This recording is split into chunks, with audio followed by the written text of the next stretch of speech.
شهادة أن لا إله إلا الله وأن محمد رسول الله. قیامت آئی یا نہ آئی، پر میں آپ غم نہ کریں ان کی باتوں پر اور تنگی میں نہ ہوں جو مکر کرتے.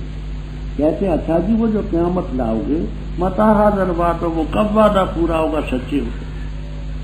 تو کہہ دے آسا ممکن ہے ان یکون ردفا، ردفا کے معنی پیچھے لگا، ردیف کہتے پچھلے سوال کو. وہ جس چیز کا تم جلدی سے مطالبہ کرتے ہو ممکن ہے کہ تمہارے پیچھے لگی. موت جو ہے ماتا فقط قامت قیامت، تو مر گیا قیامت آ گئی، قیامت تو ہے.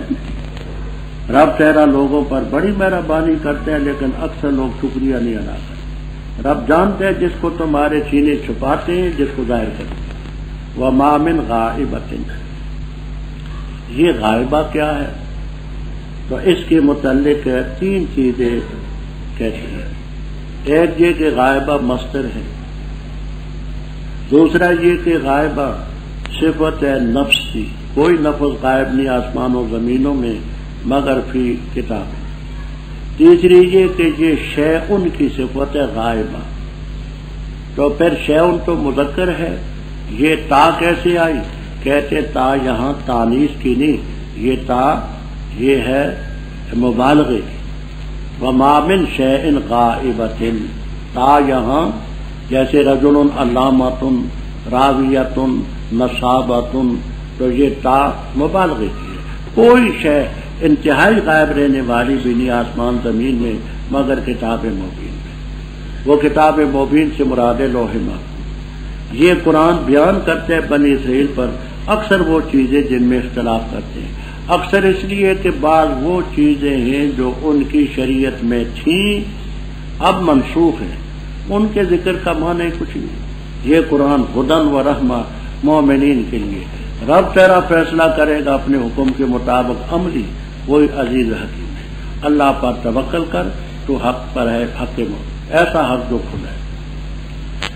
آگے تھوڑی سی بات میں عرض کرتا ہوں. میں نے پہلے کہا تھا کہ خدا گواہ ہے ہمارا مقصد بعض نظریات کی اشاعت نہیں، ہمارا مقصد صرف قرآن پاک سمجھانا.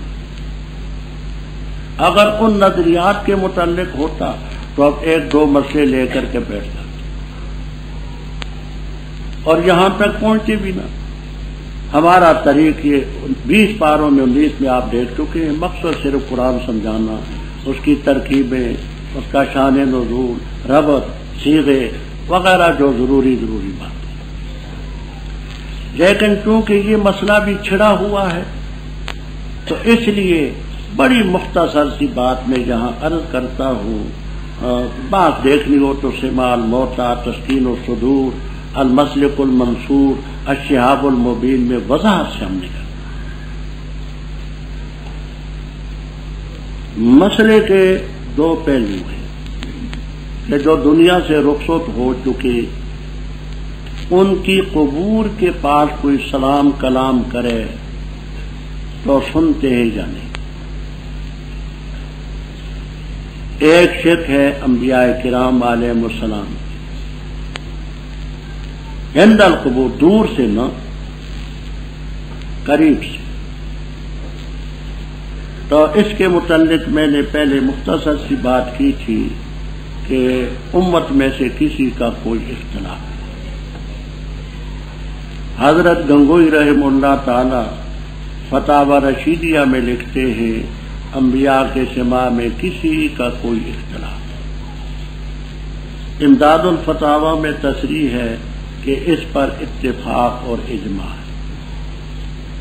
حضرت شیخ القرآن مرحوم کی زندگی میں تعلیم القرآن رسالہ نکلتا تھا، اس میں تصریح ہے کہ اس شک میں فریقین کا کوئی اختلاف نہیں. اس میں یہ لکھا ہے کہ اختلاف کرنے والے سید عنایت اللہ شاہ صاحب بخاری ہیں، ہم ان کو سمجھائیں گے. ان سے پہلے اس میں کسی کا کوئی اختلاف نہیں. یہ اتفاقی مسئلہ ہے. پہلے اختلاف کرنے والے جناب سید عنایت اللہ شاہ صاحب بخاری. ہم نے 18 سال اکٹھے کام کیا، 18 سال لیکن اسی مسئلے کی وجہ سے ہم ان سے الگ.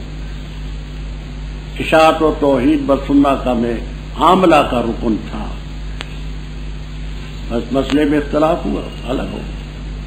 تو اس مسئلے میں کسی کا کوئی اختلاف نہیں انبیاء کے سوا. سب سے پہلے اختلاف کرنے والے جناب سید عنایت اللہ شاہ صاحب بخاری.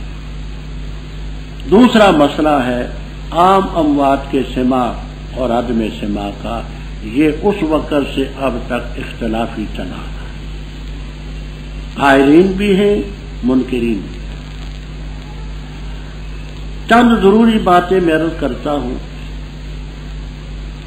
بعض حضرات یہ کہتے ہیں دیکھو کہ تم جو پیش کرتے ہو کہ مردے نہیں سنتے، حضرت عائشہ صدیقہ رضی اللہ تعالیٰ عنہ فرماتی ہیں سنتے.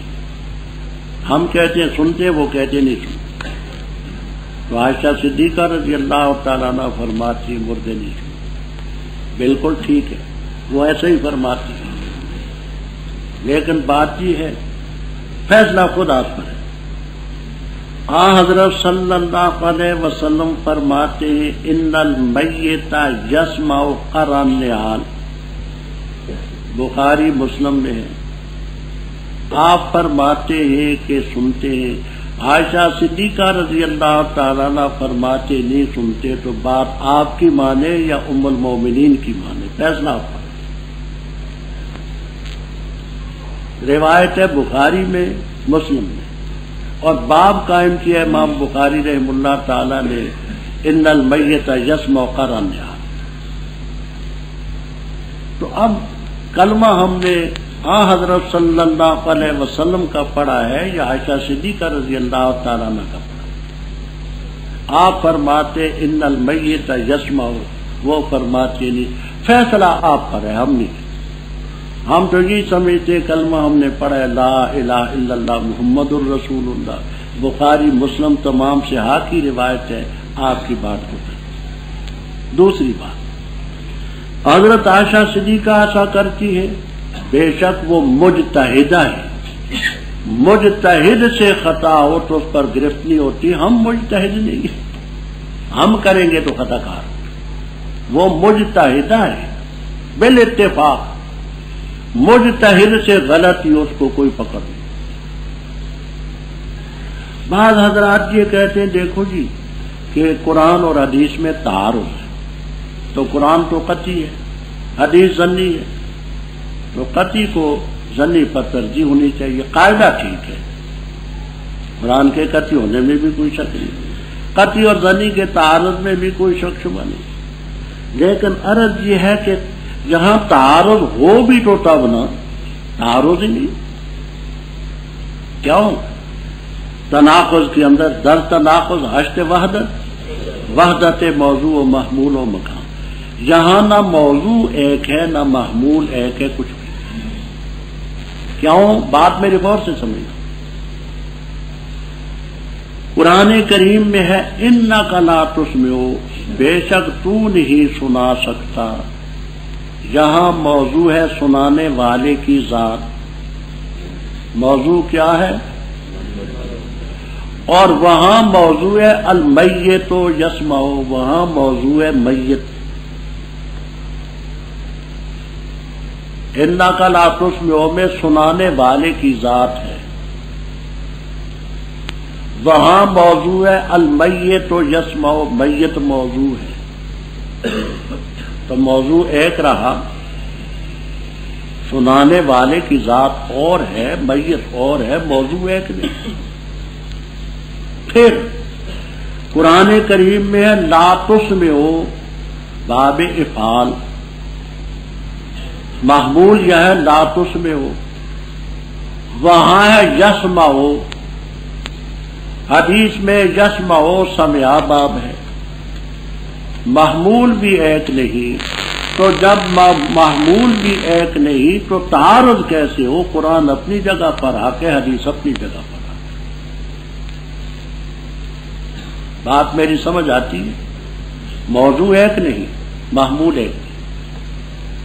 اب جہاں سے کس چیز کی نفی ہے تو یہ دیکھیے حضرت نانوتوی رحم اللہ تعالی وغیرہ تو فرماتے کہ اسما کی نفی ہے، سما کی نہیں۔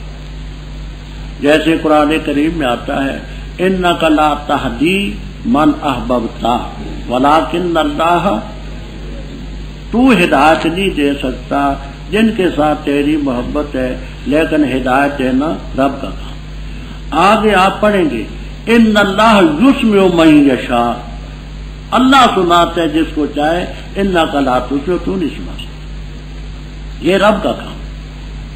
لیکن آسان بات جو ہے یہ ہے، دیکھیے یہاں جس سماع کی نفی ہے وہ سماع نافع، سماع قبول ہے۔ کیوں؟ یہ آگے دیکھیے ان تسمع، نہیں تو سنا سکتا، الا من یؤمن بآیاتنا، مگر اس کو جو ہماری آیات پر ایمان لاتے ہیں قوم مسلموں، تو وہی تسمع ہے۔ وہاں ما نفی کا ہے، لا نفی کا ہے، یا ان نفی کا ہے، تو نہیں تو سنا سکتا مگر ان کو جو مومن ہے۔ تو اس کا یہ مفہوم نکلے گا کہ کافر نہیں سنتے۔ یہ کوئی کہے کہ کافر نہیں سنتے، صرف مومن سنتے ہیں، ان تسمعوا، نہیں تو سنا سکتا مگر مومنوں کو، تو مفہوم تو یہ نکلا کہ کافر نہیں سنتے۔ تو پھر یہ دعویٰ کرے نا کہ کافر کوئی بھی نہیں سنتا۔ یہ کافر جس قسم کا نہیں سنتے وہاں سماع افہام اور تدبر ہے۔ کافر جس سماع، جو سماع کو حاصل نہیں وہ کون سا ہے؟ تو یہاں بھی ہوگا کہ مردے سماع افہام، تدبر، عمل، اتحاد، وہ سماع جو یہاں نکالیں گے سو وہاں نکالیں۔ اسی لیے حقانی فرماتے ہیں کہ ان آیات میں حد میں سماع کا اشارہ تک نہیں۔ تفسیر حقانی اٹھا کر کے دیکھ، سماع، حد میں سماع کا اشارہ تک نہیں۔ اور معارف القرآن میں ہے کہ ان سے حد میں سماع نہیں ثابت ہوتا بلکہ سماع ہی ثابت ہوتا ہے، کیونکہ آگے آیت اس کی تائید کرے۔ پھر دیکھیے جو حضرات منکرین سماع ہیں ان میں حافظ ابن حمام رحم اللہ تعالی کا نام ہے، ان الموتى لا تسمع۔ ان میں شاہ محمد اسحاق صاحب رحم اللہ تعالی کا نام ہے، وہ کہتے اموات نہیں سنتے۔ ان میں حضرت شاہ عبد القادر صاحب رحم اللہ تعالی کا نام ہے، وہ کہتے نہیں سنتے۔ ان میں حضرت گنگوئی رحم اللہ تعالی کا نام لیتے کہ وہ فرماتے الحق ان الموتى لا تسمع۔ ان میں ہمارے حضرت مرحوم کا ہے، نہیں سنتے۔ لیکن معاف رکھنا، کلیتاً انکار یہ بزرگ بھی نہیں کر سکتے۔ حافظ ابن حمام رحم اللہ تعالی فرماتے ہیں کہ موتى لا تسمع، لیکن دو چیزیں مستثنا ہیں، قر و نعال سنتے ہیں، السلام علیکم سنتے ہیں۔ فتح القدیر میں قرا نعال سنتے ہیں، سلام سنتے ہیں، تو کلیتاً انکار تو نہ کر سکے۔ حضرت شاہ محمد اسحاق رحم اللہ تعالیٰ نے بیعت مسائل میں طویل حوالے دیے، ان الموتى لا تسمع لا تسمع، اور خود اس میں سوال قائم کرتے ہیں کہ آیا سلام سنتے کہ نہیں؟ کہتے ہیں السلام علیکم سنتے ہیں۔ حضرت گنگوئی رحم اللہ تعالیٰ سے سوال ہوا کہ تلقین جو ہے قبر پر یہ کیسی ہے؟ تو فتاوی رشیدیہ میں ہے، کہتے ہیں کہ احادیث سے دفن کے وقت احادیث، اکثر احادیث سماع موتى پر ڈالے، تلقین اسی مذہب پر ہو، تو کلیتاً انکار جو حضرت بھی نہ کیا۔ شاہ عبد القادر صاحب رحم اللہ تعالیٰ فرماتے ہیں کہ قریب جو سلام کلام کیا جائے، جسم نہیں سنتا روح سنتی ہے، کوئی شے تو ہے نا جو سنتی ہے۔ اور یہی بات بلغت الحیران میں کہ قبر کے پاس جو بات کی جائے، جسم نہیں سنتا روح سنتی ہے، کوئی شے تو ہے نا جو سنتی ہے، کلیتاً اس سماع کا انکار تو نہیں کر سکتے۔ تو جن حضرات کو منکرین بھی تصور کیا جاتا ہے وہ بھی کلیتاً انکار نہیں کر سکتے۔ تو اتنی بات پر آپ قائم رہیں کہ انبیاء کے سماع میں تو کوئی شک نہیں۔ باقی دیانتاً جس طرف کوئی شخص جاتا ہے سما کا قائل ہے تو مسلمان ہے، حد میں سما کا قائل ہے تو مسلمان ہے۔ کسی فریق کی تکفیر کرنی جیسے ہمارے مہربان نیلوی صاحب نے کیا بڑی زیادہ، سمجھ آئی؟ افراط اور تفریط دین میں بری ہے۔ باقی باتیں چونکہ ہمارا مقصد ان مسائل کا پھیلانا ہی نہیں، ضمنی طور پر بات آئی ہے، ہماری کتابیں تسکین و صدور موجود ہے، سماع الموتا، المسلک المنصور اور اسی طرح شہاب المبین، دیکھ لینا اس میں۔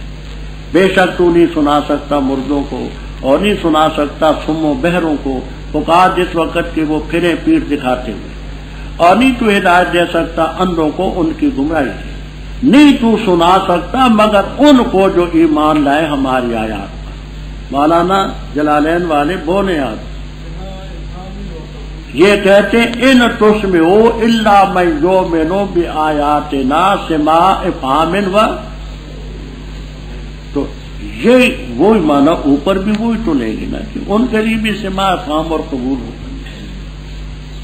جہاں بھی یہ نفی کا ہے تسمعوا ہے الا ہے، نہیں تو سنا سکتا مگر ان کو جو ایمان لائیں، تو ایمان لانے والوں کو سماع قبول اور افہام ہے، یہی ان کے متعلق ہے۔ اچھا آگے بات ویدا وقال قول والے، جہاں بھی بڑی تفصیل ہے، میں مختصر سی بات عرض کرتا ہوں جو تفسیر معالم التنزیل خازن وغیرہ میں ہے کہ صفا کی چٹان پھٹے گی، اس سے ایک جانور نکلے گا بیل کی مانند اور وہ لوگوں سے گفتگو کرے گا۔ جس دن یہ دعوت الارض نکلے گا اسی دن سورج مغرب سے طلوع کرے گا۔ دعوے سے دعویٰ ہی مراد ہے، اس کا بولنا خدا کے کلام سے ہے۔ قیامت کی نشانیوں میں سے کسی تعویل کی ضرورت نہیں، ایمان کی ضرورت ہے بس صرف۔ فرمایا جب واقعہ ہوگا قول ان پر، نکالیں گے ہم ان کے لیے ایک دعویٰ زمین سے، ان سے گفتگو کرے گا، بے شک لوگ ہماری آیات پر یقین نہیں رکھتے، اور علت وجہ یہ بیان کرتے ہیں، کہتے ہیں کہ اس وقت ہوں گے تو انسان، لیکن انسانی صفت ان میں نہ ہوگی، حیوان صفت ہو چکی۔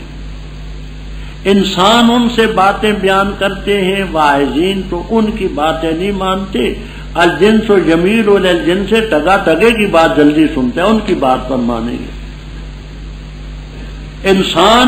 انسانوں کی بات سے متاثر نہیں ہوں گے، کیوں؟ انسانیت مفقود ہو، حیوانیت آ چکی ہو۔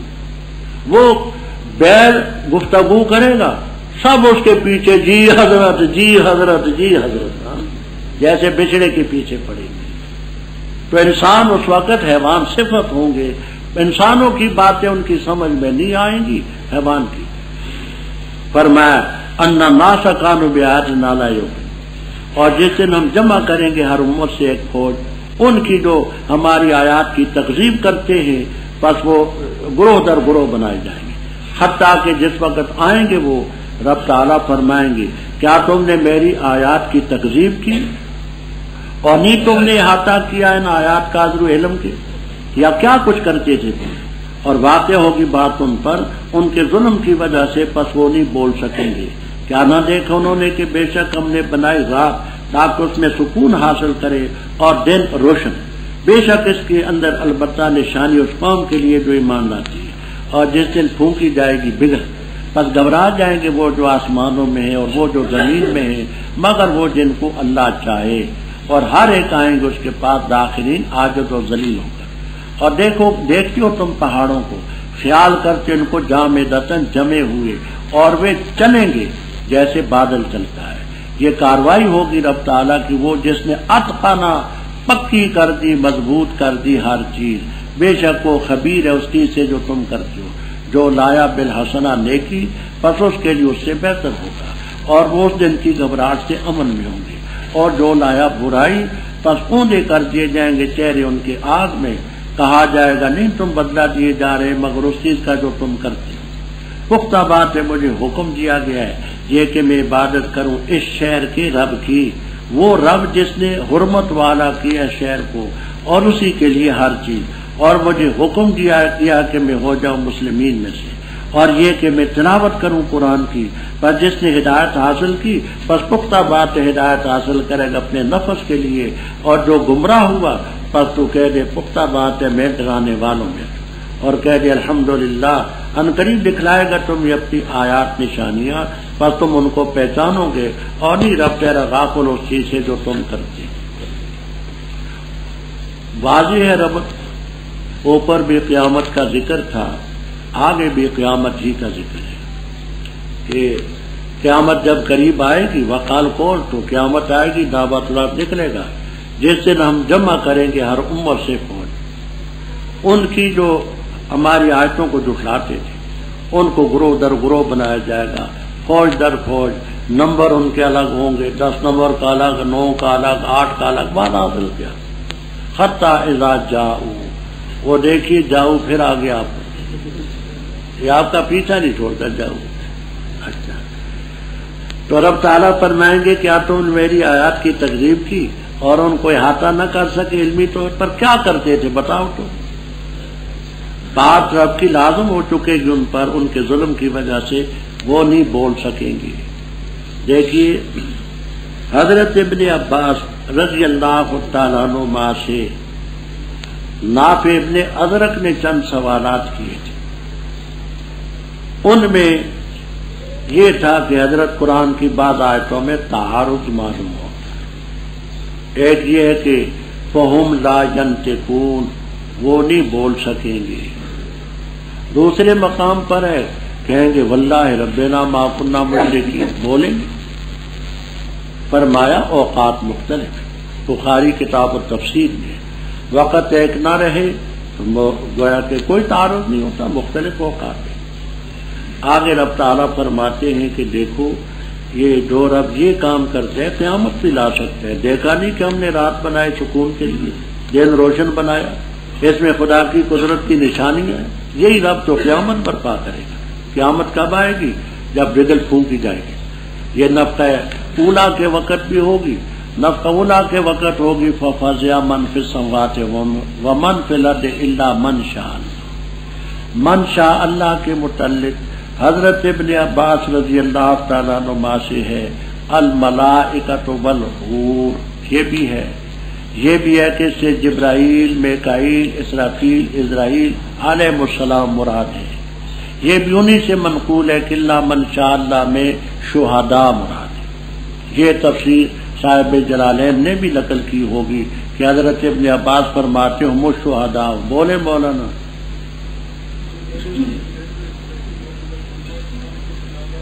وہاں ابن عباس، ہاں یعنی جہاں تک بھی یہ ساری تفسیریں منقول ہیں، شہداء ہے۔ پھر ایسا وقت بھی آئے گا جبرائیل علیہ السلام، میکائیل علیہ السلام، اسرافیل علیہ السلام، یہ سب ان پر موت آئے گی، اللہ کی ذات کے بغیر کسی کوئی نہیں جس پر موت نہ آئے۔ پھر رب زندہ کریں گے اور سب کے سب کلن میں کلہم مضاف الیہ کا، یہ سب کے سب اللہ کے پاس عاجز ہو گیا ہے۔ اور اے مخاطب ترل جبالا، ایک تفسیر یہ کہ آج تو دیکھتے ہے پہاڑوں کو، خیال کرتا ہے ان کو جمے ہوئے ٹکے ہوئے، لیکن ایک وقت آئے گا یہ ایسے چلیں گے جیسے بادل چلیں گے۔ یہ اللہ کی کاروائی ہے جس نے ہر چیز کو مضبوط کیا۔ دوسری، اس وقت جس وقت پہاڑ نقل و حرکت کریں گے، اے مخاطب اگر تو اس وقت ہو تو پہاڑوں کو دیکھے گا، خیال کرے گا اپنی جگہ پر ٹکے ہوئے، لیکن وہ چل رہے ہوں گے، کیونکہ بڑی چیز جو ہوتی ہے اس کی حرکت نمایاں نہیں ہوتی۔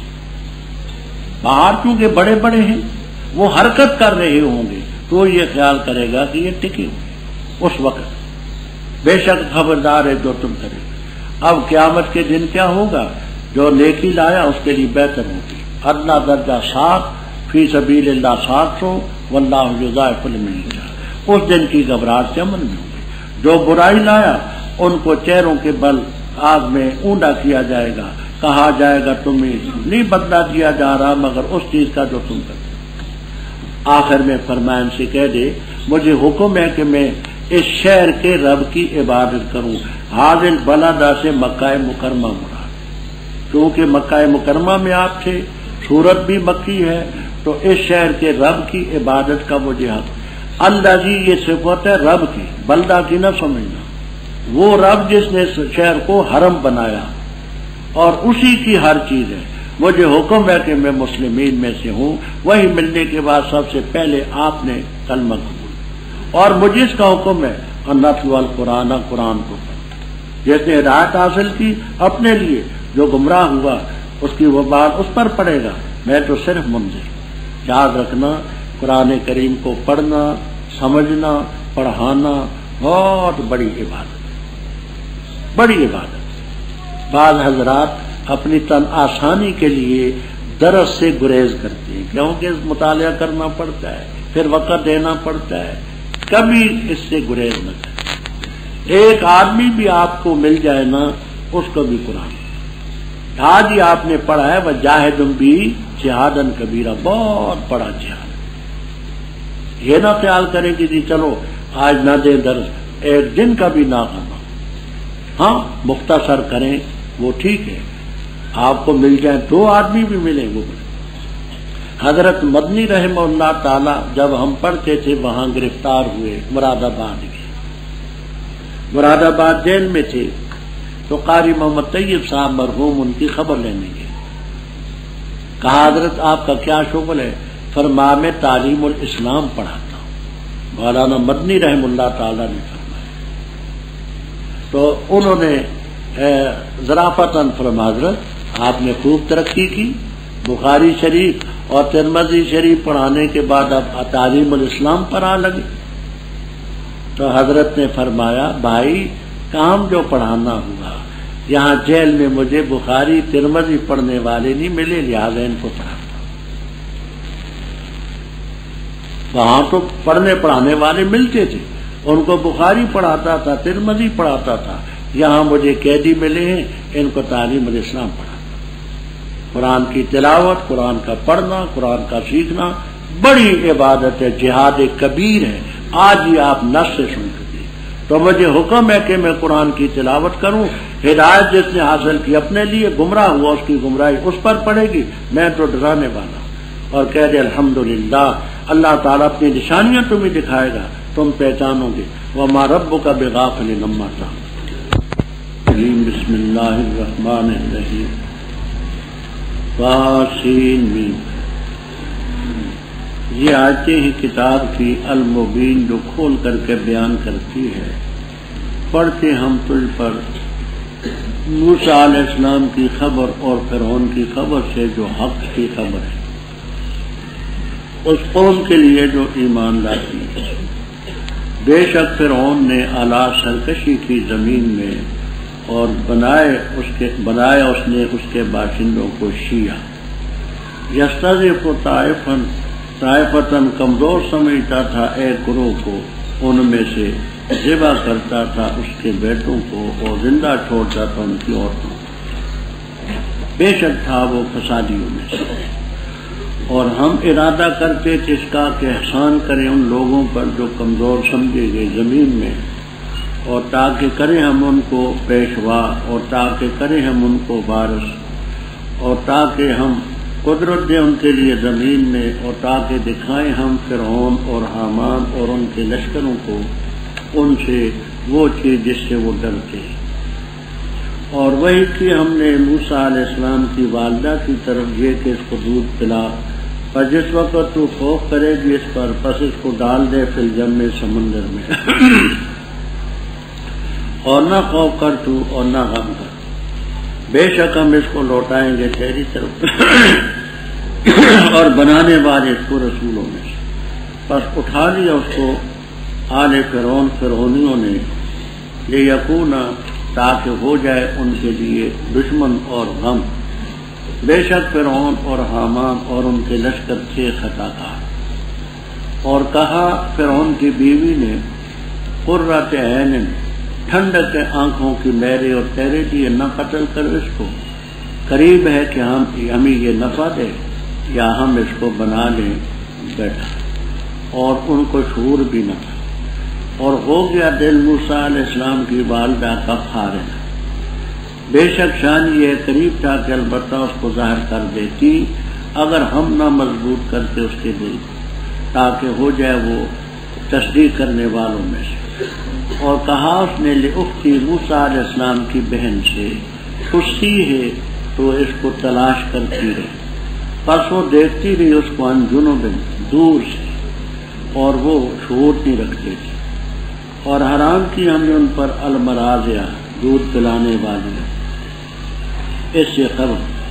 پس کہا اس نے کیا میں بتاؤں تمہیں ایک گھرانے والے کے جو اس کی کفالت کریں گے تمہاری خاطر اور وہ اس کے لیے خیرخواہ ہوں گے۔ پس ہم نے لوٹایا اس کو اس کی ماں کی طرف تاکہ ٹھنڈی آنکھ اس کی اور نہ وہ غم کرے، اور تاکہ جان لے کہ بے شک وعد اللہ تعالیٰ کا حق ہے، اور لیکن اکثر ان کے لا یعلمون نہیں جانتے۔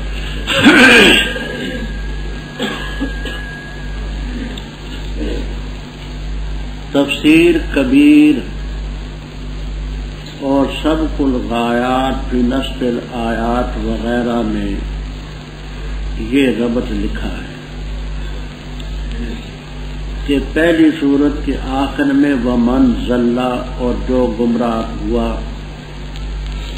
ایک تو من ضلّ کا ذکر تھا، دوسرا انما انا من المنذرین میں ڈرانے والوں میں سے۔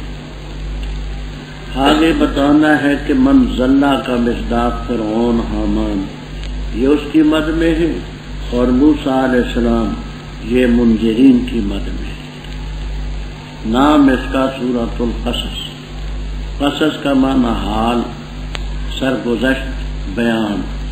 آگے ذکر آئے گا فلما قص علیہ القصص، حضرت شعیب علیہ السلام کے اور موسیٰ علیہ السلام کے واقعے میں۔ تو آسین میم کے متعلق بیان ہو چکا ہے، طیب سمیع مالک۔ یہ آیتیں ہیں اس کتاب کی جو حقیقت کو کھول کر کے بیان کرتی ہے۔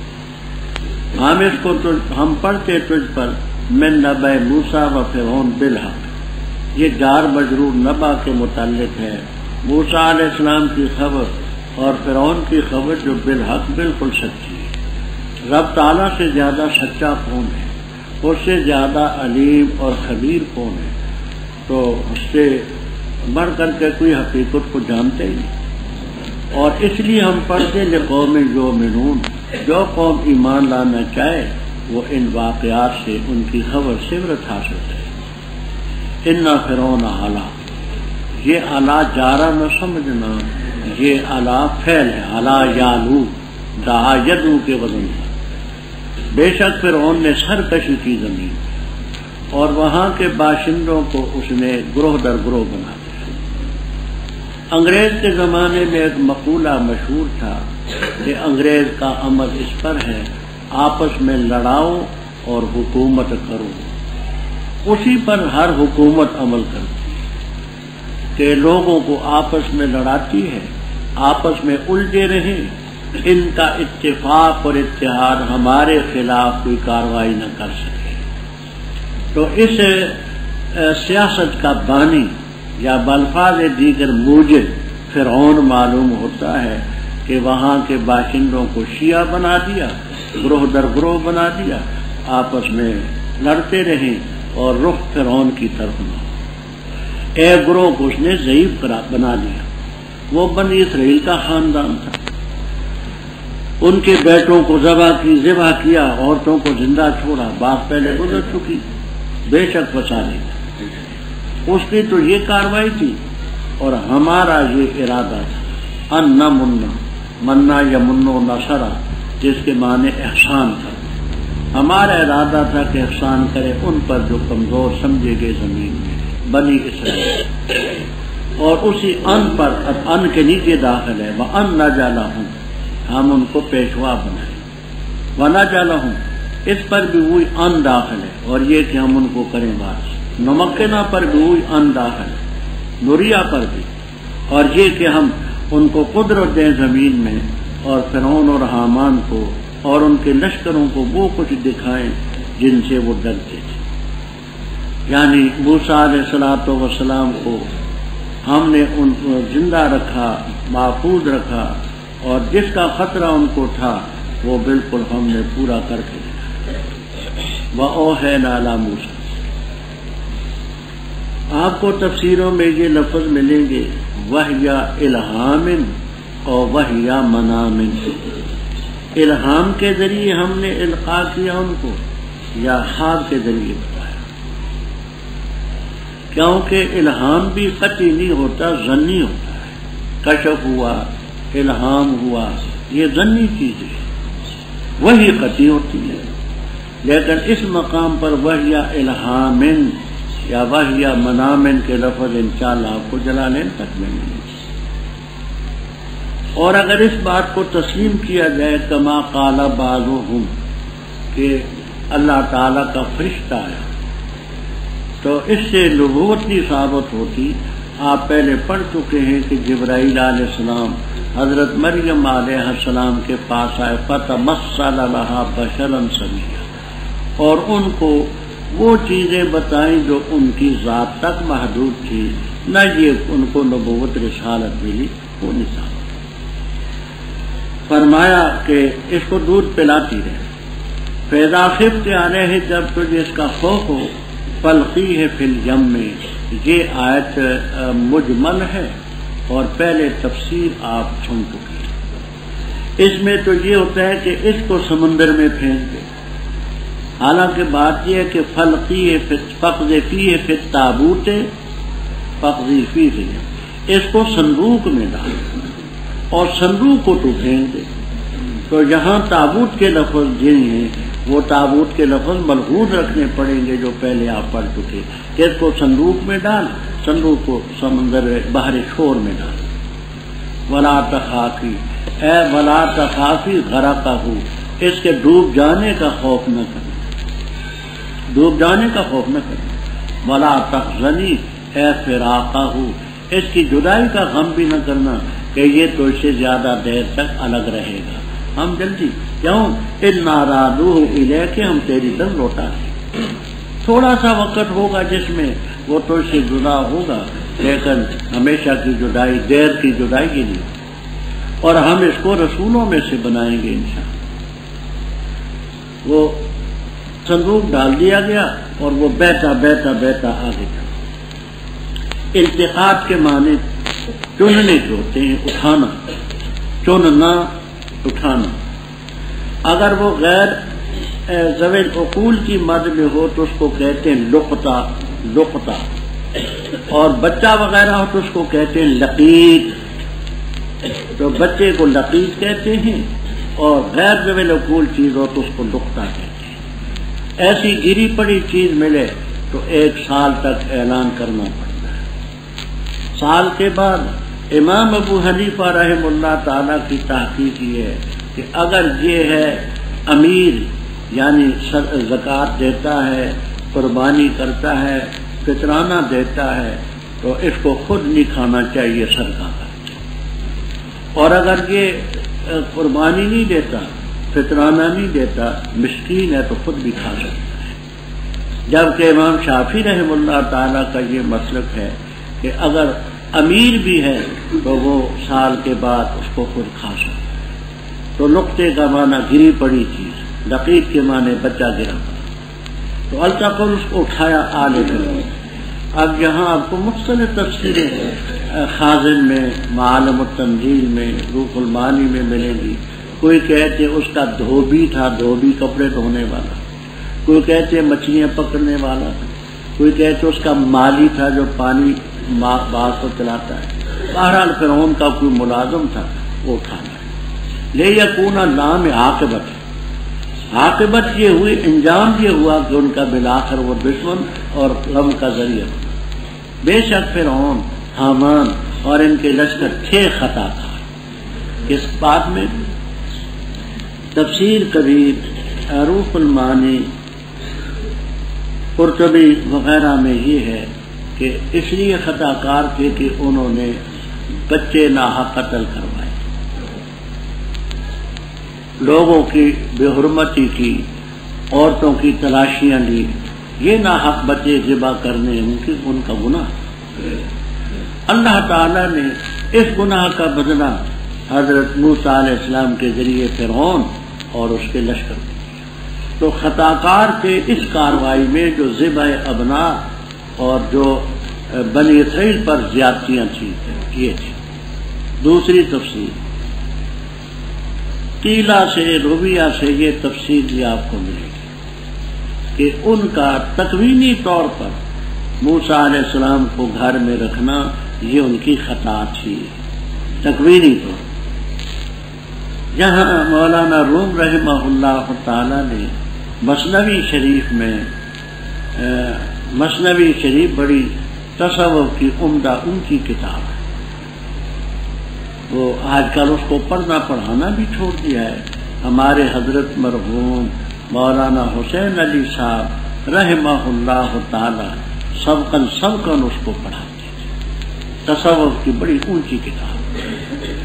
مولانا روم رحمہ اللہ تعالی یہاں ایک واقعہ نقل کرتے ہیں، واقعہ یوں نقل کرتے ہیں کہ ایک امیر آدمی تھا، بہت بڑا رئیس، اس کے پاس سونا چاندی جواہرات ہیرے موتی بڑا کچھ، اور اس زمانے میں بینک تو تھے نہیں، یہ جو بینک ہوتے ہیں آج کل گھروں میں لوگوں کے خزانے ہوتے تھے، کوٹھی تھی بڑی اس کی قلعہ نما۔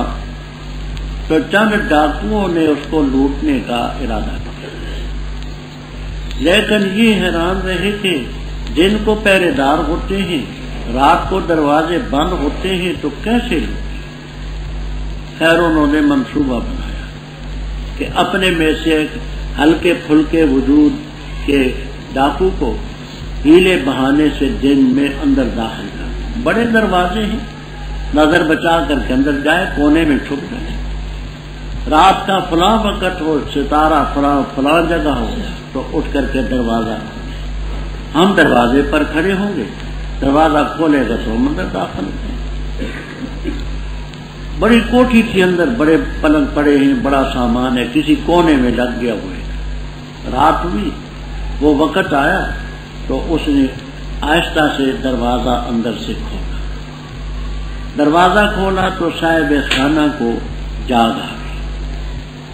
دروازہ کھولنے کے بعد چور باہر نہیں نکلا تھا، اندر ہی تھا۔ صاحب خانہ یہ سمجھا چور نکل گیا، دروازہ بند کر دیا، سو کے مزے سے۔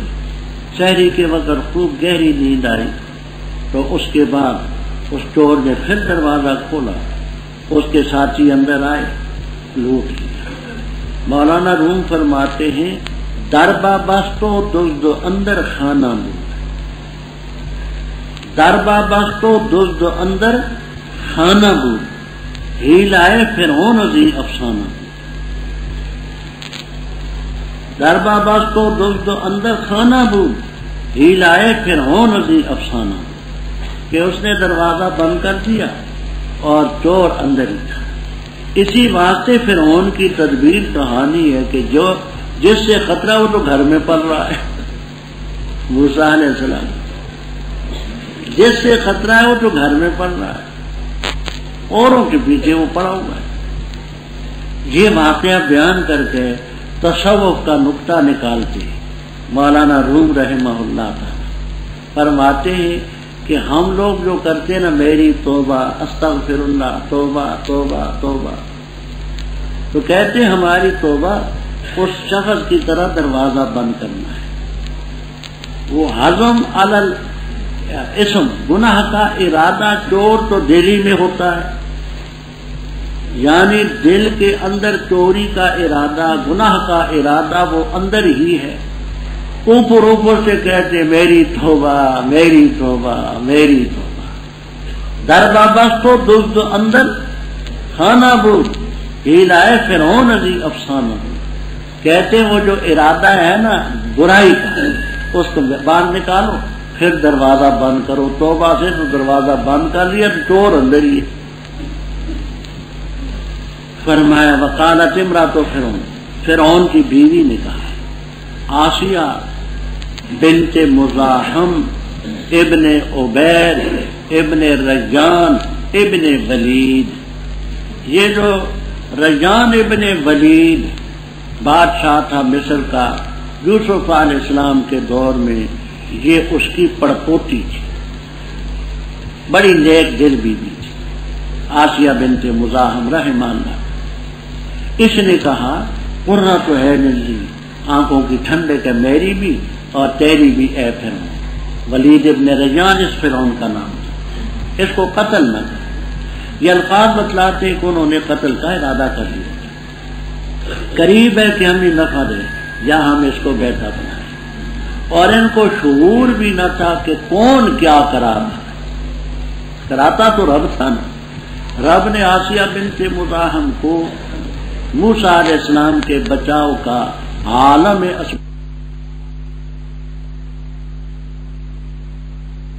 تیار کردہ ساؤتھ الاسلام کے سینٹر بازار دیگا والا، جڑ محلہ، مسجد مولوی عبدالغنی والی، گجرانوالا۔ امام ابو عبیدہ رحمہ اللہ تعالی، ابو عبیدہ تا کے ساتھ بھی لکھ دیتے، ابو عبید بھی لکھ دیتے، دونوں ایک ہی شے، بڑے مشہور لغوی تھے۔ امام بخاری رحمہ اللہ تعالی نے کتاب التفسیر میں جہاں جہاں کسی مفسر کا نام لکھا ہے وہ تو ٹھیک ہے، جہاں نہیں لکھا وہ تمام تفسیری الفاظ ابو عبیدہ سے منقول۔ قالہ فی فتح الباری، تو بڑے چوٹی کے امام ہیں، وہ فرماتے ہیں کہ وَأَصْبَحَ فُؤَادُ أُمِّ مُوسَىٰ فَارِغًا، ہو گیا موسیٰ علیہ السلام کی والدہ کا دل فارغ، اے من الحزن، غم باقی نہ رہا، باقی تمام ان کے خلاف چلتے، ان کی تفسیر سے فارغ من الحزن، غم سے فارغ ہو گئے، باقی کہتے نا بات نہیں، دل میں غم طبی طور پر فارغن الا من ذکر موسیٰ، بخاری کتاب و تفسیر تک میں یہ لفظ موجود، فارغن من کل شے الا من ذکر موسیٰ، موسیٰ علیہ السلام ہی کا خیال رہا اور سب چیزوں سے خالی ہو گئے۔ ان مخففہ من المثقلہ، انہا، بے شک وہ قریب تھا کہ ظاہر کر دیتی اس کو اگر ہم اس کے دل کو مضبوط نہ کرتے۔ یہ الفاظ بھی جمہور کی تائید کرتے، یعنی وہ ظاہر کر دیتی، کس طرح میں نے صندوق میں بچے کو ڈال کر کے پھینکا ہے، قریب تھا کہ وہ ظاہر کر دیتی، لیکن ہم نے اس کے دل کو مضبوط کیا، دل پر ہم نے گرہ لگائی، لِتَكُونَ مِنَ الْمُؤْمِنِينَ، تاکہ ہماری باتوں پر ایمان لانے والوں میں سے ہم نے یہ کہا تھنا رادو الیک وجاعلوا من المرسلین، صندوق کو تو پھینک دیا۔ وقالت، ام موسیٰ نے فرمایا، لأختہ، موسیٰ علیہ السلام کی بہن سے، بعض اس کا نام کلثوم بتاتے ہیں، بعض مریم بتاتے ہیں، اور حضرت موسیٰ علیہ السلام کی والدہ کے بارے میں کئی اختلاف ہیں، اکثر یوحانب، اردو والے یوکابد لکھ دیتے ہیں، یوکابد، یوحانب ان کا نام ہے۔ تو اپنی لڑکی موسیٰ علیہ السلام کی بہن سے کہا قصی ہے، قصہ یا قصوں کے معنی تلاش کرنا، قصصنا رجا، قصصا اسی لفظ ہے، تلاش کرتی رہتی، کیا مطلب دریا کے کنارے پر سڑک تھی، عام لوگ سیر و سیاحت کے لیے مرد، عورتیں، بوڑھے، بچے چلتے تھے، تو یہ بھی بصورت بھی ہی موسیٰ علیہ السلام کی ہمشیرہ، 12-13 سال کی عمر کی تھی، بڑی سمجھدار تھی، یہ بھی دیکھتی ہن جنوبن اہن بودن، دور سے، کبھی اس صندوق کو دیکھ لیا، کبھی ادھر دیکھ لیا، صندوق ہی کی طرف نہیں دیکھتی تھی تاکہ کسی کو شبہ نہ ہو کہ اس لڑکی کو راز ہے صندوق، کبھی صندوق دیکھ لیا، کبھی ادھر کو دیکھ لیا، کبھی وہ بھی ساتھ ساتھ چلتی تھی، اور ان کو شعور نہ تھا، پتہ نہیں تھا کہ یہ لڑکی کون ہے، کیوں چلتی ہے، کیا بات۔ اب جس وقت وہ موسیٰ علیہ السلام کو اٹھایا گیا، صندوق کھولا تو صورت بچہ تھا، فرعون کے پاس پہنچایا گیا، بیویاں اکٹھی ہوگی، آسیہ بنت مزاحم رحمہ اللہ تعالیٰ تقریر ہوگی کہ اس کو قتل نہیں کرنا،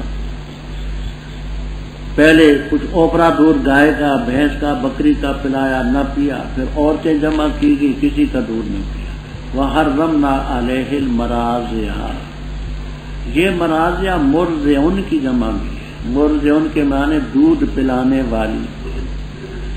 عربی کا یہ قاعدہ ہے کہ جو صفات مختصہ بالنساء ہوں، صفات مختصہ بالنساء ہوں، ان میں تمیز کے لیے تا کا لانا ضروری ہے، جیسے حائض، حامل، حائل، مرضع، یہ کام ہی ان کے ہیں۔ ان میں اب یہ دینا کہ حائضۃ، حاملۃ، حائلۃ، مرضعۃ، یہ کوئی لاتا ہے تو ضروری نہیں۔ تو مراضع مرضعن کی جمع دودھ پلانے والیاں، اور مراضع مرضعن کی جمع بھی قرار دی گئی ہے، دودھ پینے کی جگہ پستان، ہم نے ان پر پستان حرام کر دیے۔ یہ حرمت تھی تکوینی، تکوینی کا معنی کہ ہم نے روک دیا، وہ جو عورت اپنا پستان ان کے منہ میں ڈالتی نہ پیتے، جو ڈالتی نہ پیتے، وہ اپنا دودھ بھی نہ پیتے۔ فقالت، قالت کی ضمیر آجے بسوئے اخت، موسیٰ علیہ السلام کی ہمشیرہ بھی ان تماشائیوں میں وہی تھی۔ اس نے کہا کیا میں تمہیں بتاؤں ایک گھر والے جو اس کی کفالت کریں گے تمہاری خاطر اور اس کے لیے بڑے خیرخواہ ہوں گے؟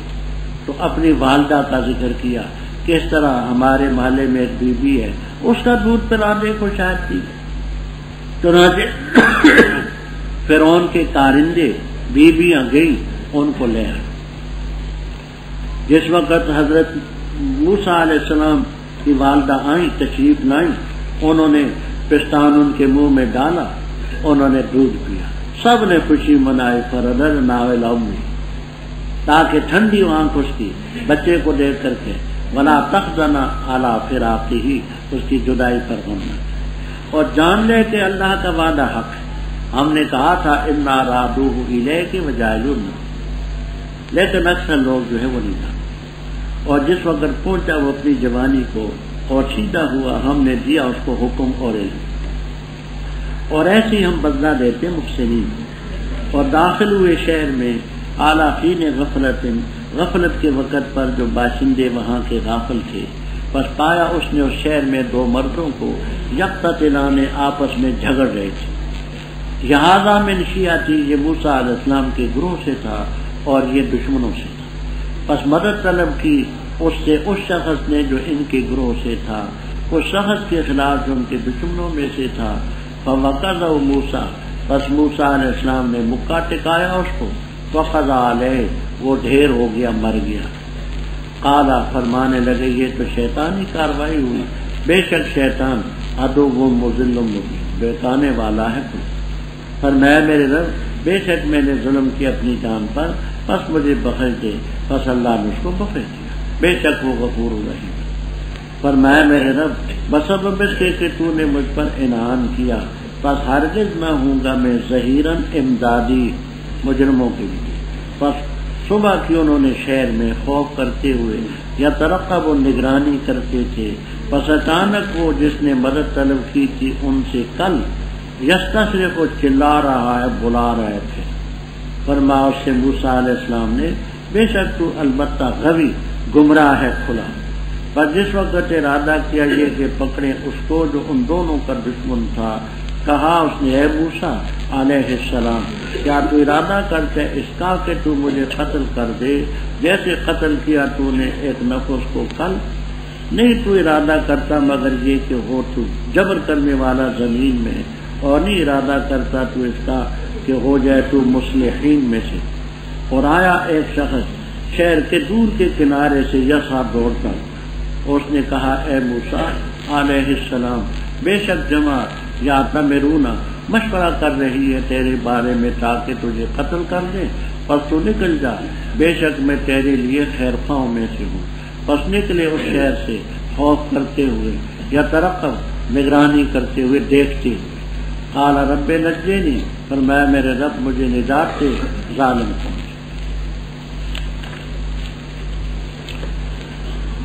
ولما بلغ اشدہ، اشد کے متعلق باحوالہ باس میں کر چکا، جب اپنی جوانی کو پہنچا، واستویٰ، اور بالکل سیدھے ہو۔ کہتے ہیں اطباء کہ 30 سال کی عمر ہو جائے، 30 سال، تو 30 سال سے 40 سال، اس درمیانی عمر میں انسان کے تمام قوت اپنے عروج پر ہوتی ہیں۔ جتنی قوتیں رب نے انسان کو دی ہوتی ہیں نا، وہ اپنے عروج پر ہوتی ہیں۔ پھر 40 سال کے بعد ان میں انحطاط شروع ہو جاتی ہے، آہستہ آہستہ غیر مرئی طور پر وہ کم ہوتی ہے۔ تو 30 سال کی عمر کے پہنچے، اپنی تمام جوانیوں میں قوتوں میں سیدھے ہو۔ ہم نے دیا ان کو حکم اور علم، اس حکم اور علم سے نبوت نہیں ہے۔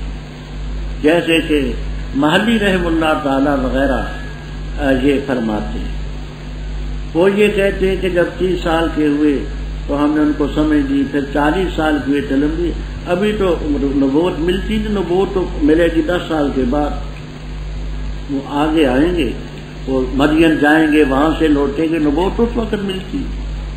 تو اس حکم علم سے مراد یہ ہے کہ جو پیغمبر کی شان کے لائق قبل از نبوت علم ہوتا ہے، اور جو فیصلہ کرنے کی قوت رب نے دی ہوتی ہے وہ ہے، ابھی نبوت نہیں ملی۔ اس حکم اور علم سے نبوت نہ سمجھ، لکھا ہے تفسیروں میں، جلالین تک میں آپ کو ملے گا، لیکن صحیح بات یہ ہے کہ ان کو نبوت ملی ہے 10 سال بعد، وہ آگے خدا رہا۔ اس حکم سے مراد ہے قوت فیصلہ جو ان کی شان کے لائق قبل از نبوت علم تھا وہ، اور ایسے ہم بدلہ دیتے محسنین۔ ودخل المدینہ تھا، مصر جو تھا بڑا شہر، مصر کے ایک کونے میں وہ فرعون کی کالونی تھی، سرکاری عمارتیں تھیں، اس کا نام تھا منف، دوسرا مصر کہلاتا تھا، یہ کالونی منف کہلاتا۔ موسیٰ علیہ السلام کا آبائی مقام دوسری طرف تھا، یہ فرعون کا مقام دوسری طرف تھا، درمیان میں کئی میل کا سفر۔ تو موسیٰ علیہ السلام داخل ہوئے اپنے گھر سے، روانہ ہو کر کے فرعون کے گھر جانے لگے، اور وہ وقت تھا حین غفلت کا وقت تھا، من آلہا باشندوں کا، کہتے ہیں دوپہر کا وقت تھا۔ عموماً دوپہر کے وقت گرمی ہو، لوگ قیلولہ کرتے ہیں، آرام کرتے ہیں، دھوپ سے بچنے کے لیے چلتے پھرتے نہیں، وقت نہیں۔ تو دیکھا موسیٰ علیہ السلام جو شہر میں 2 آدمیوں کو کہ آپس میں جھگڑ رہے، ایک فرعون کے باورچی خانے کا انچارج افسر ہے، تفسیروں میں آپ کو اس کو 3 نام ملیں گے، ایک ملے گا قاب، فکان قاب قوسین، قاب، دوسرا نام خاتون بروزن خاتون، خاتون قا کے ساتھ، تیسرا نام اس کا فلسیون، سالم ہوا ہے، فلسیون۔ یہ 3 نام اس کے ملیں گے افسر کے جو انچارج تھا۔ اچھا، اس کا معمول یہ تھا کہ وہ جاتا بازار سے سودا لاتا، باورچی خانے کا افسر جو تھا، تو وہاں فرعون کے لیے، وزیروں کے لیے، مہمانوں کے لیے کھانا بڑے وافر طریقے پر کرتا۔ اس کا یہ تھا معمول کہ یہ جاتا بازار سے سودا خریدتا، تو سودا خرید کر کسی آدمی کو بیگار پر پکڑ لیتا، بیگار پر کہتا کہ یہ فرعون کے باورچی خانے میں پہنچا، کیونکہ سرکاری افسر تھا۔ فرعون کا نام بھی بڑا ظالمانہ تھا، بیچارے جان چھڑانے کے لیے وہاں جا کر کے پیسہ ان کو کوئی نہ دیتا، اور وہ ڈائری پر لکھ دیتا تھا کہ مزدور پر اتنے روپے خرچ، وہ پیسے جیب میں ڈالتے۔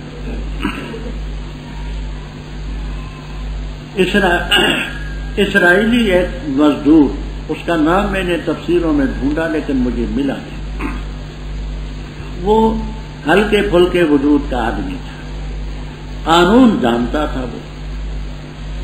وہ جس وقت قاب افسر نے کہا کہ یہ سامان فرعون کے باورچی خانے تک پہنچانا،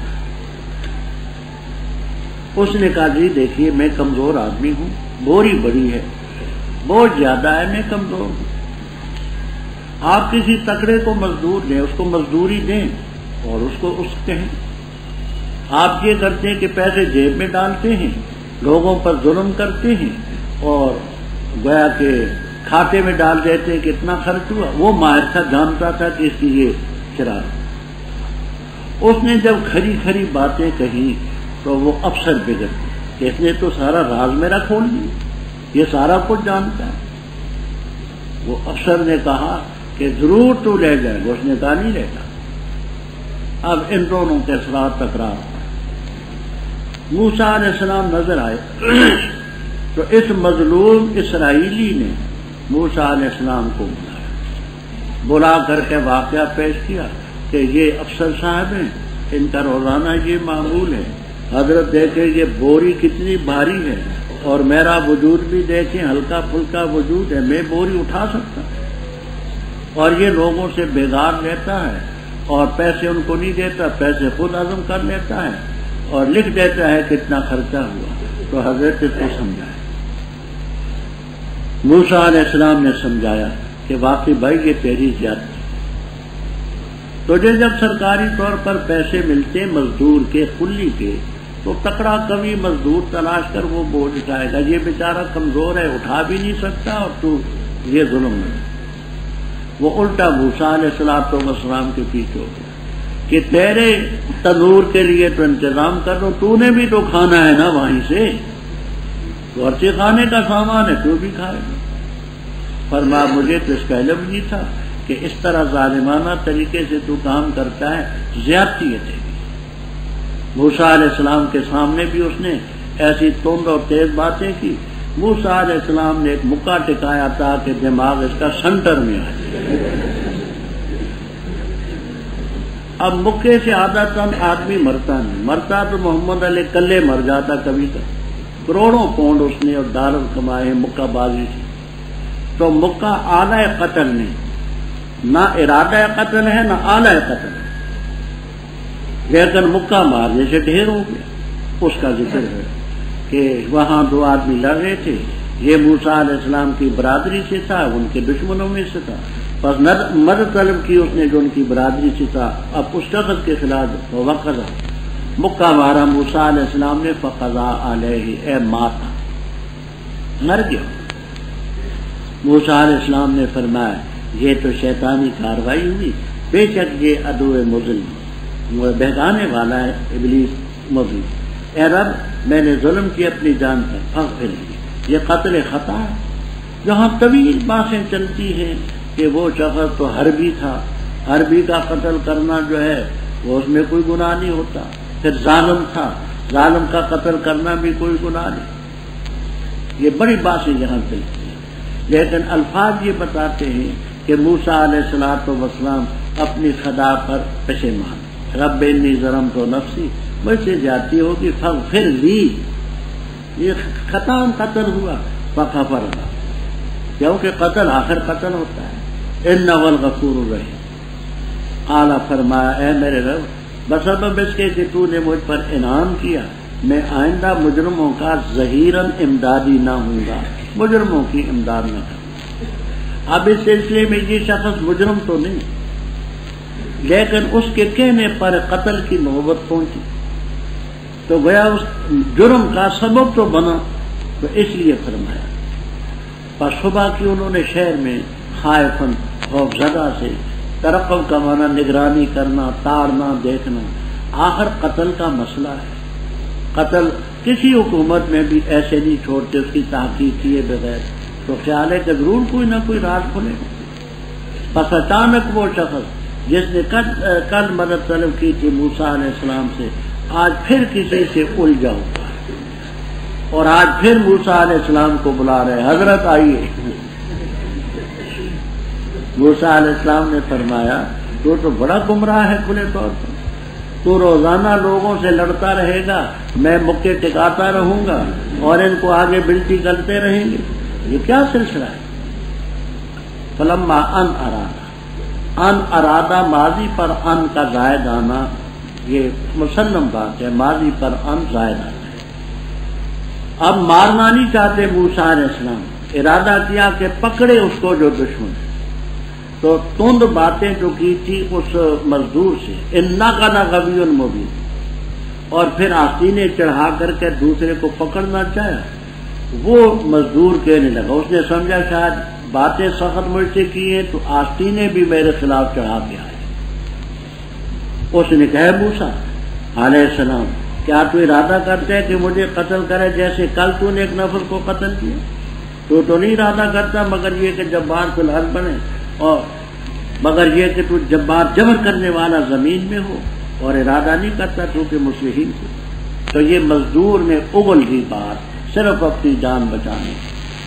یہ تفسیر کی کبیر میں، خازن میں، بیضاوی میں، کشاف میں، باقی تفسیروں میں یہ تفسیر بھی آپ کو ملے کہ یہ کہنے والا وہ شخص ہے دوسرا فریق جس سے یہ شخص الجھ رہا ہے.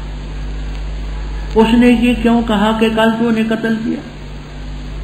تو یہ اس لیے کہا کہ وہ کل کے قتل کو بھی اپنی جان کے دفاع کے لیے وہ بھی ان پر ڈالتا ہے کہ کل کا قاتل بھی تو ہی، آج مجھے قتل کرنا چاہتا ہے. حالانکہ اس کو حقیقت کا علم نہیں ہے، وہ تو صرف اپنے دفاع کے لیے یہ کارروائی کرتا ہے کہ کل جو قتل ہوا ہے وہ بھی معلوم ہوتا ہے کہ تیری کارروائی ہے، آج تو مجھے قتل کرنا چاہتا ہے. آیا ایک شخص شہر کے دور کے کنارے سے دوڑتا، اس کا نام تھا خزقیل. خزقیل ابن عم فرعون، فرعون کا چچیزاد بھائی تھا رحمہ اللہ تعالی. اور اسی کے نام پر آگے سورہ مومن ہے، وقال رجل مؤمن من آل فرعون یکتم ایمانہ. بڑا نیک دل آدمی تھا. وہ دوڑتا ہوا ہے، کہنے لگا یا موسیٰ، اے موسیٰ علیہ السلام، ان المرأ بے شک جماعت یعتمرون بکا اے یتشاورون بکا، کبیر وغیرہ، الاعتمار التشاور، مشورہ کرتے ہیں تیرے بارے تاکہ تجھے قتل کر دیں. ان کو یعنی کوئی شبہ ہو گیا. اور فرعون تو ایسی بات چاہتا ہی تھا، وہ تو آسیہ کی وجہ سے کچھ کر نہیں سکتا تھا، وہ بہانے تلاش کرتا تھا کہ مجھے اس کو قتل کرنے کے لیے کوئی مواد ملے. تو جماعت تیرے بارے میں مشورہ کر رہی ہے تاکہ تجھے قتل کرے. فوراً نکل جائے لک من الناس. موسیٰ علیہ السلام نکلے وہاں سے، مصر سے، خائفاً خوف کرتے ہوئے، یہ طرف پیچھے مڑ مڑ کر کے دیکھتے بھی تھے کہ میرے پیچھے کوئی سپاہی، کوئی فوج بھی، کوئی اور آدمی تو نہیں آ رہا. قال رب نجنی من القوم الظالمین، ظالم قوم سے نجات. ظالم اس لیے ہے کہ 12,000 بچے تو انہوں نے قصداً ارادتاً قتل کروائے. اپنا ظلم تو ان کو نظر نہیں آتا، اور مجھ سے خطاً ایک بندہ مر گیا مکے کے ساتھ تو مجھے میرے پیچھے پڑے ہوئے. بات سن چکے تفسیر عزیزی وغیرہ کے حوالے سے کہ 12,000 بچے قتل. تو ظالمین کو اپنا ظلم تو نظر نہیں آتا، اور میرا یہ خطا ان کے پیش نظر ہے. اور جس وقت متوجہ ہوئے تلکا مدینہ، مدین کی طرف، فرمایا قریب ہے کہ رب میری رہنمائی کرے گا سیدھے راستے کی. اور جس وقت وارد ہوئے مدین کے پانی پر، پایا اس پر ایک گروہ کو لوگوں میں یسقونا پلا رہے، اور پایا ان کے پیچھے 2 عورتوں کو تزودان نے اپنی بھیڑ بکریوں کو روکے ہوئی تھی. فرمایا ما خطبکما، کیا ہے معاملہ تم دونوں کا؟ کہنے لگی ہم نہیں پلا سکتے حتیٰ کہ واپس لے جائیں چروائے، اور باپ ہمارا شیخ بوڑھا ہے کبیر عمر رسیدہ. بس اس نے ان دونوں کے جانوروں کو پانی پلایا. پھر پیچھے ہٹے ایک سائے کی طرف، کہنے لگے اے میرے رب، بے شک میں اس چیز کے لیے جو تو نازل کرے گا میری طرف من خیر، کوئی بھی خیر اس کا فقیر محتاج ہے. پس آئی ان میں سے ایک موسیٰ علیہ السلام کے پاس، تمشی چلتی تھی علی استحیاء، شرم اور حیا پر. کہنے لگی بے شک باپ میرا تجھے بلا رہا ہے تاکہ تجھے بدلہ دے اگر اس چیز کا جو تو نے ہمارے جانوروں کو پانی پلایا. پر جس وقت آئے وہ اس کے پاس وقصہ، اور بیان کیا علیہ اس کے سامنے القصص حال سرگزشت. اس نے کہا نہ خوف کر، نجات پالی تو نے ظالم قوم سے. کہا ان دونوں بیویوں میں سے ایک نے اے میرے ابا جی اس کو اپنا اجیر اور نوکر بنا لیں، بے شک بہترین وہ جس کو آپ نوکر بنائیں گے یہ قوی ہے، امین ہے۔ کہا بے شک میں ارادہ کرتا ہوں اس کا کہ نکاح کر دو تجھے اپنی 2 بیٹیوں میں سے ایک کا، ان 2 بیٹیوں میں سے ایک کا، اس شرط پر کہ تو میری خدمت کرے گا 8 سال، پس اگر مکمل کرے تو 10، پس وہ تیری طرف سے ہوتا ہے، اور میں نہیں ارادہ کرتا یہ کہ مشقت ڈالوں تجھ پر، بتاکید پائے گا تو مجھے انشاءاللہ من الصالحین۔ فرمایا یہ میرے اور آپ کے درمیان بات طے ہوئی، جون سی دونوں میعادوں میں سے میں نے پوری کی، بس نہ زیادتی ہو مجھ پر، اور اللہ تعالیٰ اس چیز پر جو ہم کہتے ہیں وکیل اور گواہ ہے۔ مصر سے مغربی سمت پر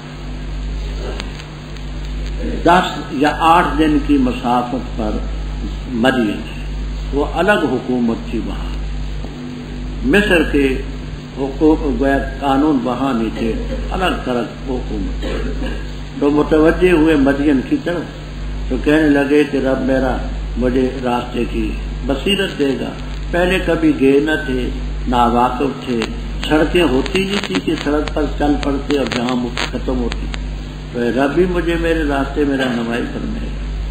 تو 8 دن کے بعد یا 10 دن کے بعد وہاں مدین شہر کے بعد کنواں تھا، اس کنویں پر لوگ اپنے جانوروں کو پانی پلاتے تھے۔ یہ مدین کے پانی پر جب وارد ہوئے تو دیکھا کہ لوگ گروہ لوگوں کا یسقون مواشیہم، اپنے مواشی کو، انعامہم، اپنے جانوروں کو پانی پلاتے۔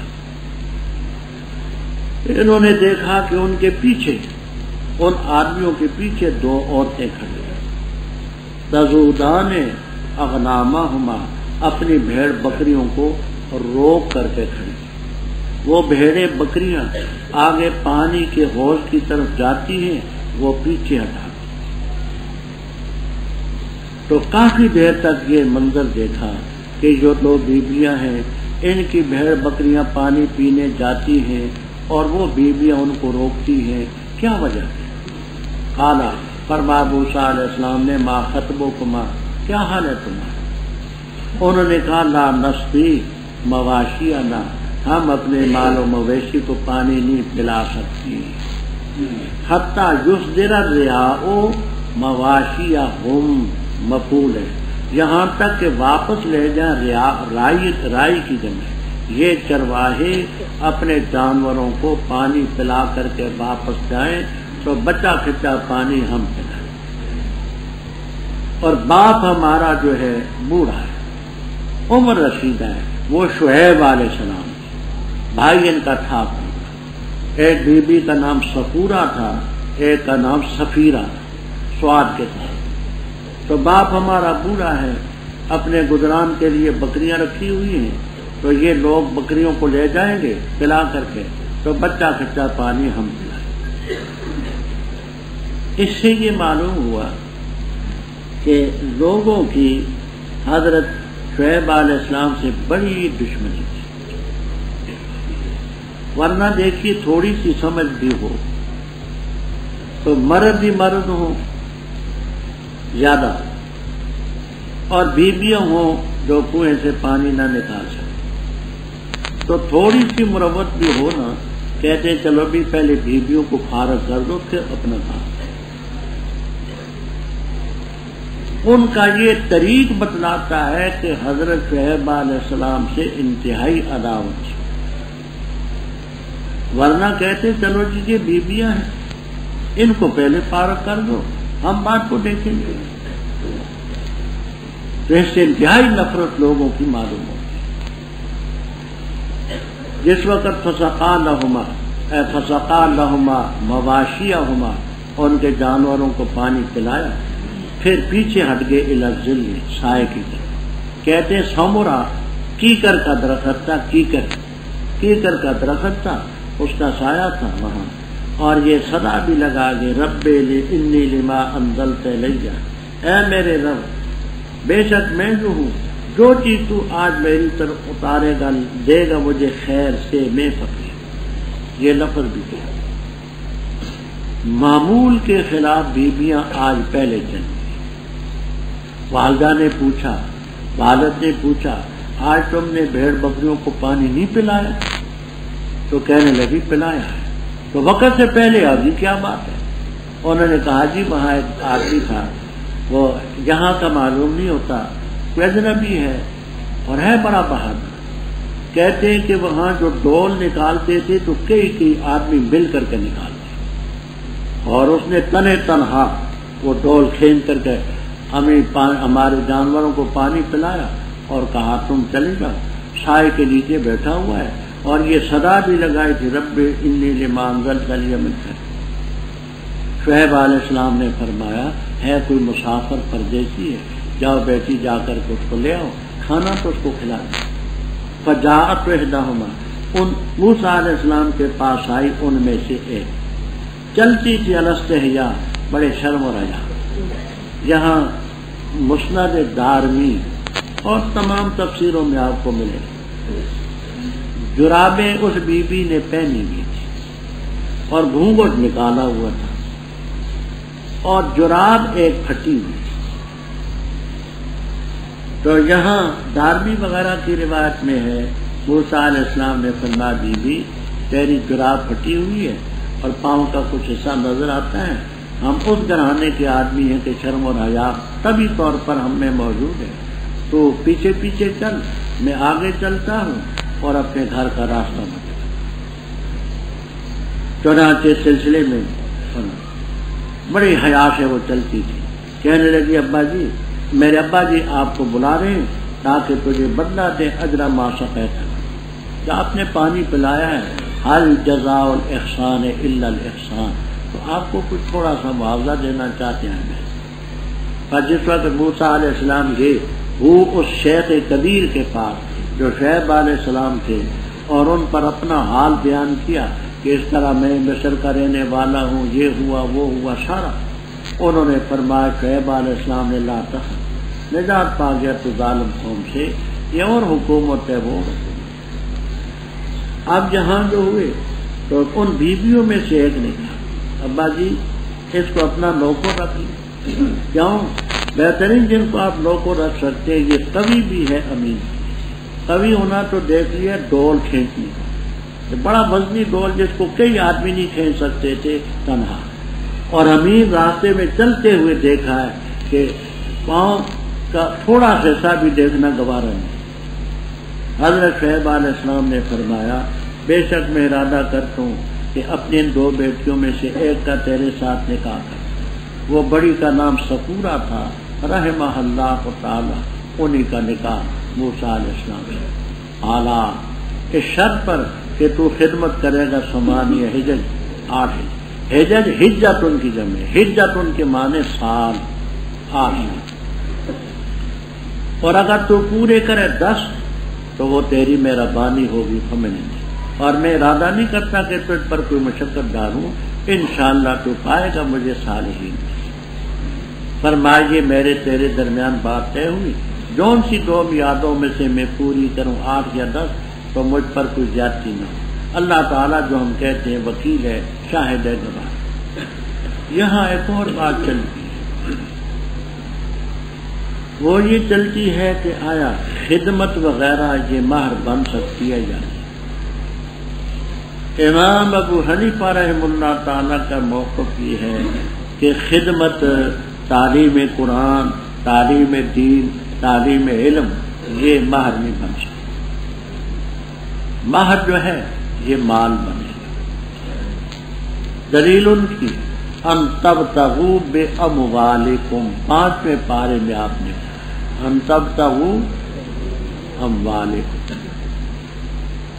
تو مال ہونا چاہیے، اور حلال یہاں شرط کے لیے، معاوضے اور مقابلے کے لیے، یہ تو شرط ہے کہ شرط یہ ہوگی مہر نہ۔ اسی طرح جو حدیث میں آتا ہے کہ ایک بی بی کا نکاح آپ نے کیا بما معاک من القرآن، با کے معنی کرتے ہیں بسبب اور برکت قرآن کی، قرآن کی برکت سے نکاح میں کرتا ہوں، مہر تیرے ذمہ۔ جبکہ امام شافعی رحمہ اللہ تعالی کے فرماتے ہیں کہ مہر تعلیم قرآن، خدمت وغیرہ یہ چیزیں بھی بن سکتی ہیں۔ اب یہاں ایک بات یاد رکھنا، امام صاحب کے نزدیک لا مہر اقل من 10 دراہم، 10 درہم سے کم مہر نہیں۔ 1 درہم 3.5 ماشے چاندی کا ہوتا ہے، یہ 10 درہم 35 ماشے بنے۔ اس وقت ان کی مالیت 170-80 روپے کے لگ بھگ ہوگی۔ عام چاہل لوگ جو ہیں وہ کہتے 32 روپے مار شری، 32 روپے، وہ اصل میں غلط فہمی کا شکار ہے۔ غلط فہمی کا شکار اس طریقے سے ہے کہ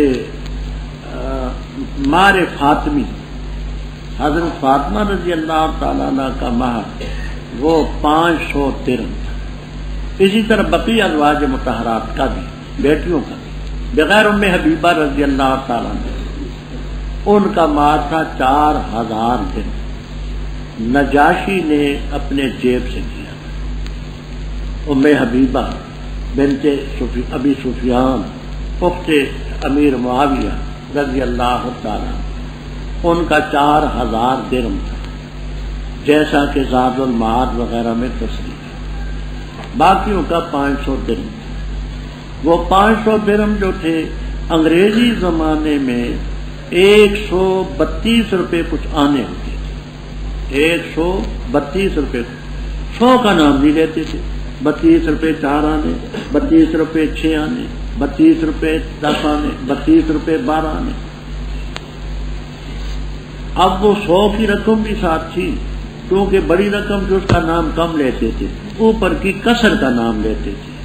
اب لوگوں نے وہ 100 تو یوں کاٹ دیا اور 32 روپے مار سکتے، کوئی 32 روپے مارنی اجازت نہیں۔ 33 ماشے چاندی بنتی ہے، وہ چاندی کا بھاؤ گھٹتا بڑھتا ہے، اس وقت 180-170 کے لگ بھگ ایسے کم ہے، اور وہ 500 درہم جو ہیں وہ اس وقت تقریباً 9000 روپیہ بنتا ہے، تو وہ ان کا تھا۔ اچھا، اس میں ایک بات اور بھی یاد رکھنا، فتاوی قاضی خان وغیرہ میں تصریح ہے کہ نکاح ان لفظوں سے منعقد نہیں ہوتا۔ کوئی شخص یہ کہے فلاں لڑکی، فلاں کی بیٹی اتنے مہر کے عوض میں تجھے قبول ہے، وہ کہتے ہیں مجھے قبول ہے، لا ینعقد النکاح، نکاح نہیں ہو۔ آج کل بعض جاہل نکاح خوان انہی لفظوں سے کراتے ہیں، یہ کہے کہ فلاں لڑکی، فلاں کی بیٹی اتنے مہر کے عوض میں تجھے قبول ہے، وہ کہتے ہیں مجھے قبول ہے، نکاح نہیں ہوگا۔ کیوں؟ یہ استفہام ہے، استفہام سے نکاح نہیں ہوگا۔ وہ یوں کہے فلاں لڑکی، فلاں کی بیٹی اتنے مہر کے عوض میں میں نے تجھے نکاح کر کے اپنی وکالت سے نکاح کر کے دے دی، وہ کہہ دے قبل تو نکاح ہو گیا۔ تو اس بات کو بھولنا نا، کیوں آپ انشاءاللہ جانے کے بعد آپ کی شادیاں بھی ہونی ہیں، جن کی نہیں ہوئی، جن کی ہیں تو خیر وہ تو ہیں۔ تو ان الفاظ سے نکاح نہیں ہوگا، خبر کے صیغے ہونے چاہیے۔ فلما قضى موسى الأجل، جب طے کر لی موسیٰ علیہ السلام نے میعاد اور لے چلے اپنی اہل کو، تو محسوس کیا انہوں نے طور کے کنارے سے آگ کو، فرما اپنی اہل سے تم ٹھہرو، بے شک میں نے محسوس کیا تاکہ لاؤں تمہارے پاس اس سے کوئی خبر یا شعلہ آگ کا، تاکہ تم تسترون سینکو۔ اور جس وقت آئے اس کے پاس تو آواز دی گئی من شاط الواد الایمن، اس میدان کے دائیں کنارے سے، فی البقعۃ المبارکۃ، مبارک ٹکڑے کے اندر سے، درخت سے، اے موسیٰ بے شک میں جو ہوں اللہ ہوں رب العالمین۔ اور یہ کہ ڈال اپنے عصا کو، اور جس وقت دیکھا تھا تزو وہ حرکت کر رہا ہے، کانا جان، گویا کہ وہ پتلا سانپ ہے، واللہ پھرے مدبرن، پیٹ دکھاتے ہوئے، ولم یعقب، نہ مڑے پیچھے۔ اے موسیٰ علیہ السلام متوجہ ہو اور نہ خوف کر، بے شک تو امن والوں میں۔ اس لوگ چلا ڈال اپنا ہاتھ اپنے گریباں میں، نکلے گا سفید بغیر کسی تکلیف کے، اور ملا اپنے طرف اپنے بازو کو من الرعب، خوف کے ازالے کے لیے، خوف کی وجہ سے۔ بس یہ دو دلیلیں ہیں تیرے رب کی طرف سے فرعون اور اس کی جماعت کی طرف، بے شک وہ ہے قوم فاسق۔ پر میں میرے رب بے شک میں نے قتل کیا ان میں سے ایک نفس کو، بس میں خوف کرتا ہوں کہ مجھے قتل کر ڈالیں گے، اور میرے بھائی ہارون علیہ السلام وہ زیادہ فصیح ہیں مجھ سے زبان کے لحاظ سے، بس اس کو میرے ساتھ نبی بنا کر کے بھیج، ردعن میرا معین اور مددگار ہو، تصدیق کرے میری، بے شک میں خوف کرتا ہوں کہ وہ لوگ مجھے جھٹلا لیں گے۔ فرمایا بتاکید ہم مضبوط کریں گے تیرے بازو کو تیرے بھائی سے، اور کریں گے ہم تم دونوں کے لیے سلطانن غلبہ، بس نہیں پہنچ سکیں گے تم دونوں کی طرف اپنی نشانیوں کے ساتھ تم اور وہ جنہوں نے تمہاری پیروی کی، تم غالب ہو۔ پر جس وقت آئے ان کے پاس موسیٰ علیہ السلام ہماری نشانیاں لے کر صاف صاف، کہنے لگے نہیں ہے یہ مگر جادو گھڑا ہوا، اور نہیں سنا ہم نے اس چیز کو اپنے آباء میں جو پہلے تھی۔ اور فرمایا موسیٰ علیہ السلام نے رب میرا خوب جانتا ہے اس کو جو لایا ہدایت اس کی طرف سے، اور اس کو کہ ہوگا اس کے لیے عاقبت الدار، آخرت کا گھر۔ بے شک شان یہ ہے لا یفلح الظالمون، ظالم نہیں فلاح ہے۔ اور کہا فرعون نے اے دربار والو جماعت والو، میں نہیں جانتا تمہارے لیے کوئی الہ اپنے ہے، بس جلا میرے لیے حامان گارے پر، بس بنا میرے لیے محل تاکہ میں جھانک کر کے دیکھوں الہ موسیٰ کو، اور بے شک میں البتہ خیال کرتے اس کو کاذبین میں سے۔ اور تکبر کیا فرعون نے اور اس کے لشکروں نے زمین میں ناحق، اور خیال کیا انہوں نے کہ بے شک وہ ہماری طرف نہیں لوٹائے جائیں گے، پس پکڑا ہم نے ان کو اور ان کے لشکروں کو، پس پھینکا ہم نے ان کو فلجم میں، دریائے شور میں۔ فنظر پس دیکھ کس طرح تھا انجام ظالم، اور کیا ہم نے ان کو رہنما، یدعون الی النار جو دعوت دیتے آگ کی، اور قیامت کے دن ان کی مدد نہیں کی جائے گی، اور پیچھے لگایا ہم نے ان کی دنیا کی زندگی میں لعنت کو، اور قیامت کے دن ہم من المقبوحین، ان میں سے ہوں گے جن کی قباحت اور برائی بیان کی گئی۔ جس وقت موسیٰ علیہ السلام نے وہ میعاد پوری، سعید ابن جبیر رحمہ اللہ تعالی تابعین میں سے ہیرا کے علاقے میں گئے، عراق میں یہ مشہور جگہ تھی ہیرا منڈی کے زمانے میں، وہاں ایک یہودی عالم ملا۔ اس یہودی عالم نے کہا کہ یہ تو بتاؤ کہ موسیٰ علیہ السلام نے 8 سال پورے کیے یا 10 سال پورے؟ انہوں نے کہا مجھے علم نہیں، میں جاؤں گا حبر امت پر، یعنی حضرت ابن عباس رضی اللہ تعالیٰ عنہ کے پاس جاؤں گا، ان سے سوال کروں۔ چنانچہ سلسلے میں وہ آئے اور انہوں نے سوال کیا کہ حضرت وہ کتنا عرصہ انہوں نے گزارا؟ فرمایا اطیبہما، جو ان میں سے بہتر مدت ہے 10، کیونکہ پیغمبر جو بات کہتے ہیں پوری کر کے رکھتا ہے، تو 10 سال انہوں نے پوری۔